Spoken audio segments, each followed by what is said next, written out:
যদি কোনো সমস্যা না হয় তুমি আমার কুলে বসে যাইতে পারো। তো মেয়ে চিন্তা করতেছে এত লোকের সিমটা খাওয়ারছে এই বুড়ার কুলে বসে যাওয়াটা মনে হয় বেটার, সে বসে গেছে। 5 মিনিট যাইতে না যাইতে বুড়া বলতেছে মারে তুমি বরং দাঁড়াইয়াই যাও। তো মেয়ে বলতেছে কেন কেন? কই না, নিজের যত বুড়া আমি ভাবছিলাম এখন দেখি তত বুড়া না।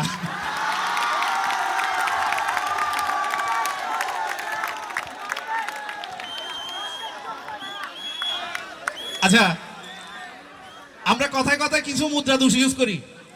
যেমন একটা মুদ্রা দোষ তো তো আমরা এটা বলেছিলাম, তো আমরা সেটা বলেছিলাম। এই তোটা আমাদের একটা মুদ্রা দোষ। এই তোটা যদি কোনো কারণে গান গাওয়ার সময় আমার ভিতর ঢুকে যায় তাহলে কেমন হবে একটু শোনাই। তো চারিদিকে উৎসব, তো পরিপূর্ণ নিয়ন আলো, তো আমার পৃথিবী ঘিরে আসছে তো আধার কালো, তো সানাইয়ের সুর তো নিয়ে যাবে দূর, তো একটু একটু করে তোমায়, তো আজকে রাতে তুমি অন্যের হবে, তো ভাবতেই জল চোখে ভিজে যায়, তো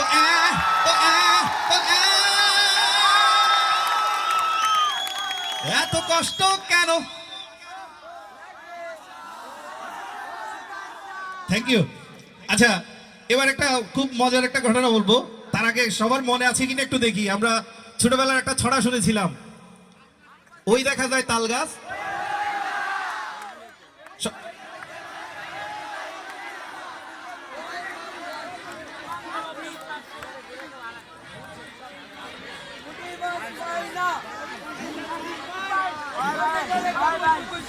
থ্যাংক ইউ। আমাদের সবার মনে আছে, এই জন্য জোরে নিজেদের জন্য নিজের একবার তালি দিয়ে দিই। Thank you. আচ্ছা, এই ছড়াটা কেন বলতে বলেছি এটা এটা আবার বলছি যে আমাদের প্রত্যেকেরই নিজস্ব একটা স্টাইল আছে। আমরা সবসময় সবকিছুকে নিজের স্টাইলে করার চেষ্টা করি নাকি? তা আমি এই ছড়াটা নিয়ে আমাদের এক বাউল শিল্পীর কাছে গিয়েছিলাম, তাকে বলেছিলাম যে আঙ্কেল এটা নিয়ে একটু আপনার স্টাইলে করে দেখান। বাউল শিল্পী এই ছড়া নিয়ে গান গেয়ে শুনিয়েছিল আমাকে। কিভাবে?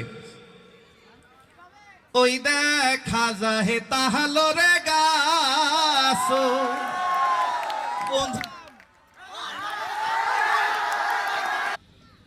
ওই দেখা যাহে তাহালো রে গাছ, বন্ধু ওই আমাদের গা, ওইখানে তে বাস করে কানা বগির সা। আমরা একটু বাউল শিল্পীর জন্য তালি দিয়ে দিই। এবার গিয়েছিলাম বাংলাদেশের জনপ্রিয় একজন শিল্পী আসিফ আকবর। আসিফ ভাইয়ের একটা জনপ্রিয় গান বলেন তো সবাই। হ্যাঁ, আসিফ ভাইকে বলেছিলাম তার স্টাইলে করার জন্য। আসিফ ভাই তার স্টাইলে করেছিল এভাবে, ওই দেখা যায় একটা তাল গাছ, ওই আমাদের গাঁ, ওইখানেতে বাস করে সুন্দর একটা কানা বগির সা। ও বগি তুই খাস কি? এখানে শেষ না। আমার খুব পছন্দের একজন মানুষ ছিল, আমাকে বাসায় আরবি পড়াতো, হুজুর ছিলেন। তো তার কাছে গিয়ে বলেছিলাম যে হুজুর আপনি একটু আপনার স্টাইলে করে দেখান তো। হুজুর তার স্টাইল আমাকে করিয়ে দেখিয়েছিল এরকম, বন্ধুরা আমার ওই দেখা যায় তাল গাছ, ওই আমাদের গা, ওইখানেতে বাস করে একটা কানা বগির সা। আমি বগিরে কইলাম ও বগি তুই খাস কি, পান্তা ভাত চাস কি? বগি আমারে কইলো পান্তা আমি খাই না আর পুঁটি মাছ পাই না, একবার যদি পাই অমনে ধরে তবে। Thank you. সবাইকে শুভেচ্ছা জানাচ্ছি আবারও। এবং আমাদের প্রোগ্রামে একজন এখনো রয়ে গেছে, বলেন তো নাম কি? রেশমিকে ডাকবো আরো জোরে। আমরা সবাই রেশমি নাম ধরে তালি দিতে দিতে তাকে ডাকবো।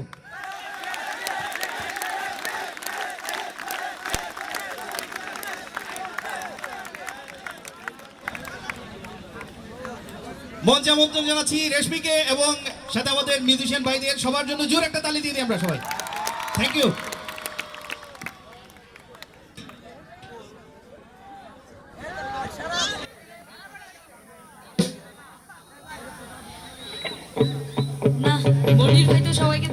ছিল, আমি কিন্তু দেখতে পাচ্ছি না। আচ্ছা, সো আমি আমার গান দিয়ে শুরু করছি। একটু মনোযোগ সহকারে গান শুনতে হবে।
না আপনাদেরকে কিভাবে এনজয় করবো বলেন তো?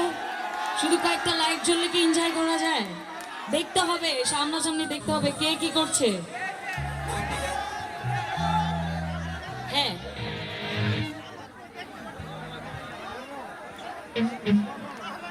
আচ্ছা আমাদের এই এক পাশটা একটু অডিয়েন্সের দিকে ঘুরাই দিলে ভালো হয় না? এক পাশটা একটু ঘুরাই দেন, আমরা ওদেরকে দেখি আর এক পাশটা আমাদের কাছে থাকুক।